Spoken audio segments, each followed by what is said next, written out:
Vijana yupo pale. Asante sana. Ninajua vijana ni moto na ndio mtakaye kuja kulisi mikoba yetu baadaye, si ndio jamani? Kwa hiyo lazima tuandae. Sisi takaibu tunakwenda kuzeeka, vijana nitakiwa je mkabe nafasi. Sisi hatuwezi kufanya milele. Mungu akinipa uhai basi kuna siku itafika mahali inatosha na nyinyi itabidi mkamate nafasi zetu. Basi mara baada ya kusema haya, ndugu zangu, niseme tu kwamba mimi napenda sana na ninawashukuru sana na niseme asante sana.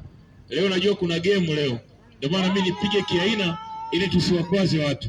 Asanteni sana. Asante sana mheshimiwa diwani. Naamini waliopo hapa wanaikumbi watatoa kula nyingi sana kwa mafiga yetu matatu, maana kukusanyika hapa na leo kuna game sio kitu kidogo. Asanteni sana, tunawashukuru. Naomba nitoe matangazo.